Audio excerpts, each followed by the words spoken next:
Hi friends, இன்றைக்கி என்ன வீடியோன்னு பார்த்தீங்கன்னா, என்னோட மாமியார் சமையலில் நாட்டுக்கோழி குழம்பு எப்படி செய்கிறாங்க அப்படின்னு சொல்லிட்டு பார்க்கலாம். நல்லெண்ணெய் ஆட் பண்ணியாச்சு. நல்லெண்ணெய் ஹீட்டான உடனே லைட்டாக வந்துட்டு பட்டை, லவங்கம், பிரியாணி லீஃப், பச்சை மிளகா, கருவேப்பிலை, அதுக்கப்புறம் பார்த்திங்க அப்படின்னா சின்ன வெங்காயம் அரைச்சி ஆட் பண்ணியிருக்காங்க.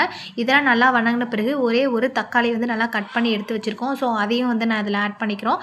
ஆட் பண்ணி முடிச்சோடனே மஞ்சத்தூள், உப்பு எல்லாம் போட்டு நல்லா வதங்க வச்சிடலாம். அதுக்கப்புறம் பார்த்திங்க அப்படின்னா நாட்டுக்கோழி கறி தாங்க. ஸோ இந்த நாட்டுக்கோழி கறி வந்துட்டு பார்த்திங்கன்னா எங்கள் வீட்டிலே வந்து வளர்த்தின கோழி தான். ஸோ அதை தான் இன்றைக்கி வந்து நாங்கள் இதில் குழம்பு செய்ய போகிறோம். ஆக்சுவலாக இந்த வீடியோ வந்து பார்த்திங்க அப்படின்னா எடுத்து 2 வீக்ஸ் மேலே ஆகுது. ஸோ நான் வந்து எடிட் பண்ணி போட ரொம்ப டிலே ஆகிடுச்சு. ஸோ இன்றைக்கி தான் வந்து டைம் கிடச்சிருக்கு, அதனால தான் போட்டிருக்கேன். இதில் மசாலாலாம் என்னென்ன போட்டிருக்காங்கன்னு பார்க்கலாம். மல்லித்தூள், மிளகாத்தூள், சிக்கன் மசாலா, அதுக்கப்புறம் பார்த்திங்க அப்படின்னா கறி மசால் தூள். ஸோ இதெல்லாமே ஆட் பண்ணியிருக்காங்க. வேறு எதுவுமே வந்து இது கூட ஆட் பண்ண கிடையாது.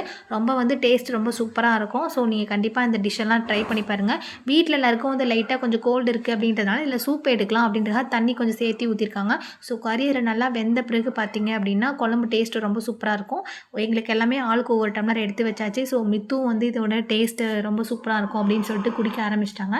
இதில் வந்து பார்த்திங்க அப்படின்னா லாஸ்ட்டாக தேங்காய் அரைச்சி ஊற்றி குழம்ப இறக்கிட்டாங்க. பாய்.